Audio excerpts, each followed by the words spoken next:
वेदांग। वेदांग की कुल संख्या कितनी है? 6। ठीक है। निसी का छांव ज्योति, ये ट्रिक है जो कि बनाया हुआ गया है। ठीक है।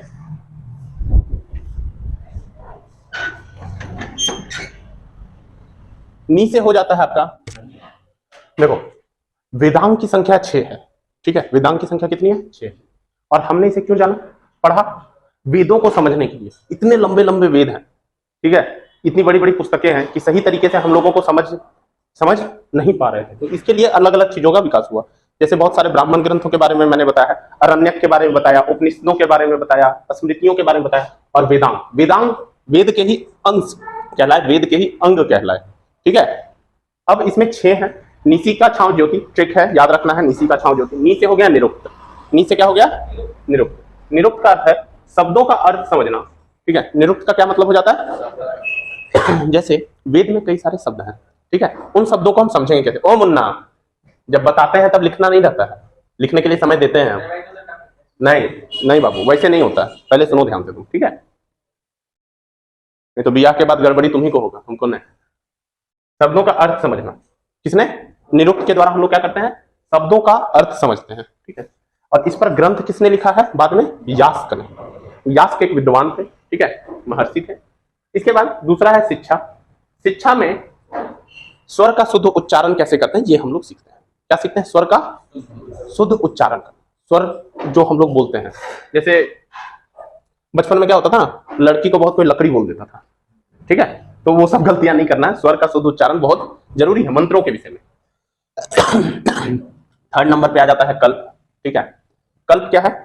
क से कल्प होता है, याद रखना है किसके लिए कौन सा मंत्र प्रयोग होगा। अब ऐसा थोड़ी है हवन करा रहे हो तुम, ठीक है, इंद्रदेव के लिए, और ओम नमः शिवाय का जाप करते रहो, ये तो गलत कम्युनिकेशन हो जाएगा ना। तो आपको आना चाहिए ना किसके लिए कौन सा मंत्र प्रयोग कर रहे हो। मान लो आप सत्यनारायण कथा कर रहे हो और वहां पे महामृत्युंजय मंत्र का जाप कर रहे हो, तो भैया पूरा कॉम्बिनेशन गड़बड़ा जाएगा। ठीक है। हाँ, पंडित के साथ तो होगा ही जो होगा सो। तो आपको पता होना चाहिए किस काम के लिए कौन सा मंत्र का प्रयोग करते हैं। तो इसके लिए भी सूत्र का प्रयोग हुआ। एक शुल्व सूत्र है, एक धर्म सूत्र है, एक गृह सूत्र है। धर्म सूत्र हम आप लोग को अभी अभी जस्ट पढ़ाए हैं। ठीक है। राजा का धर्म क्या होता है, व्यक्ति का धर्म क्या होता है, ये सब। गृह सूत्र में पारिवारिक कामों में इसका प्रयोग होता है। किसका काम होता है? पारिवारिक कामों में, यानी पारिवारिक कर्म कांडों में। ठीक है। जब पूजा पाठ होता है पारिवारिक में तो गृह सूत्र का, और शुल्व सूत्र सामाजिक में। स से शुल्व, स से सामाजिक। ठीक है। कल्प क्लियर है? कल्प में कोई डाउट है? ठीक है। शुल्व सूत्र, धर्म सूत्र, गृह सूत्र, किसके लिए कौन सा मंत्र का प्रयोग करते हैं। अब ये सब पूछा हुआ क्वेश्चन है, हम इसीलिए बता रहे हैं। ठीक है। 6 से हो गया छंद। छंद में मंत्रों का सही बोध प्राप्त करने हेतु हमने छंद लिखे हैं। छंद मतलब होता है जैसे एक चौपाई वगैरह होता है ना, उस अर्थ में।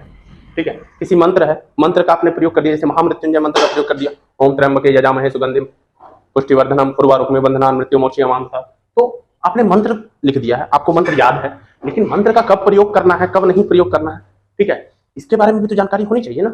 तो मंत्रों का सही बोध प्राप्त करने हेतु छंद लिखे गए, और इसमें सबसे फेमस है पिंगल का छंद। पिंगल भी एक महर्षि थे, महर्षि पिंगल, और इनका जो छंद था वो सबसे फेमस है। इसके बाद आते हैं व्याकरण पे। अब व्याकरण तो आप जानते हैं कितना इंपॉर्टेंट है, और वेदों को शुद्ध रूप से समझने हेतु और शुद्ध भाषा के उपयोग के लिए व्याकरण का प्रयोग हुआ। ठीक है। व्याकरण में ये 3 व्यक्ति, पनिनी, पतंजलि और कात्यायन को, यानी व्याकरण का क्या बोल सकते हो आप, भीष्म पितामह बोल सकते हो। ठीक है। अगर तीर और धनुष में अर्जुन और कर्ण महान थे, तो आप व्याकरण में इन तीनों को आप अर्जुन और कर्ण की संज्ञा दे सकते हो, भीष्म पितामह बोल सकते हो। यानी इनके बिना व्याकरण जो आज आप लिख रहे हैं वो असंभव था। और पता है इन व्याकरण की रचना पनिनी ने अष्टाध्यायी की रचना कब कर दी थी? आज से 2500 से 3000 साल पहले। 2500 से 3000 साल पहले, आज से। ठीक है। और लोगों ने इसका गलत ट्रांसलेट किया था। अंग्रेज जब आए तो इन्होंने गलत ट्रांसलेट किया और बोला कि पनिनी में गलती है, पनिनी ने गलत लिखा है। पनिनी का जो फॉर्मूला है कि संस्कृत से नए शब्दों का विकास कैसे होगा, देखो व्याकरण इंपॉर्टेंट क्यों हो जाता है बाबू, व्याकरण इंपॉर्टेंट हो जाता है नए शब्दों का विकास के लिए, कि और नए शब्द फ्यूचर में कैसे बनेंगे। तो पनिनी ने एक फॉर्मूला दिया था, लेकिन अंग्रेजों ने क्या किया कि उस फॉर्मूले का गलत मतलब निकाला। अब क्या होता है कि इन केस ऑफ फ्यूचर, तेरा फोन लो, ठीक है, म्यूट कर दो फोन। पनिनी ने तो सही बनाया था, अंग्रेजों ने गलत कर दिया था। तो एक व्यक्ति आते हैं जिनका नाम है ऋषिराज पोपट, ये विदेश की किसी यूनिवर्सिटी में पढ़ते हैं, ठीक है, अभी मुझे याद नहीं है यूनिवर्सिटी का नाम, बट इनका नाम था ऋषिराज पोपट। और इन्होंने पनीनी की 2500 साल पुरानी फॉर्मूले को सही साबित कर दिया। बोले कि पनीनी सही थे, पनीनी सही थे, गलती हम ही लोग कर रहे थे, सही से ट्रांसलेट नहीं किए थे। इसीलिए हमने कहा कि मनुस्मृति के वक्त में कि भैया गलती ट्रांसलेशन में हुआ है, मनुस्मृति किताब खराब नहीं है। तो उसी तरह यहां भी पनीनी के केस में और ऋषिराज पोपट ने सिद्ध कर दिया, ठीक है। इस पर एक स्पेशल डॉक्यूमेंट्री थी, ठीक है, जिसमें नाम था ए थीसिस इन पनीनी, ठीक है, के नाम से, जिसे ऋषिराज पोपट, देखो लड़का का नाम भी क्या है, ऋषिराज, ठीक है, राज करके कुछ नाम है आगे। तो इन्होंने पनीनी की अष्टाध्यायी, और ये फेमस क्वेश्चन है, एग्जाम में हो सकता है कि पूछ भी सकता है कि किस लड़के ने इस थ्योरी को सही साबित किया है, करंट अफेयर में इंपॉर्टेंट क्वेश्चन आ जाता है।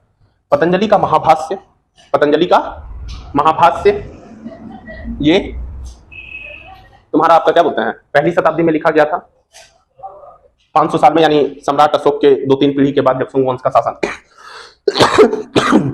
शासन काल आया था, काकत्यायन की वर्तिका। ये तीनों व्याकरण में इंपॉर्टेंट है। और अब आते हैं अंतिम पॉइंट पे, ज्योति, ठीक है, निशी का छांव ज्योति, ज्योति से हो जाता है ज्योतिष।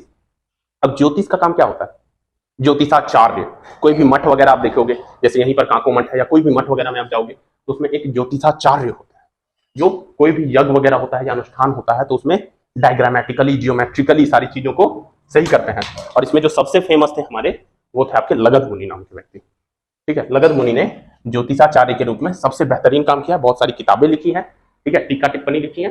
ज्योतिषाचार्य का काम क्या होता है, वैदिक यज्ञों या अनुष्ठानों में इनका क्या बोलते हैं, सही तरीके से, जैसे आप देखोगे ना, हवन की जो लकड़ी होती है वो हमेशा ऐसे ऐसे बैठाई जाती है, होती है ना, हवन जब भी करोगे तो ये खास डायग्राम बनाया गया, एक सिस्टम बनाया गया। कुछ पूजा किया जाता है तो कुछ इस तरह की भी आकृति बनती है कई बार, तो हर किसी में, हर पूजा में दीवार में एक अलग आकृति बना दी जाती है। तो सब अपना अपना एक नियम है, सब कारण। आज हम लोग वेदांत करेंगे, यहीं पर टॉपिक खत्म करते हैं आज का, ठीक है।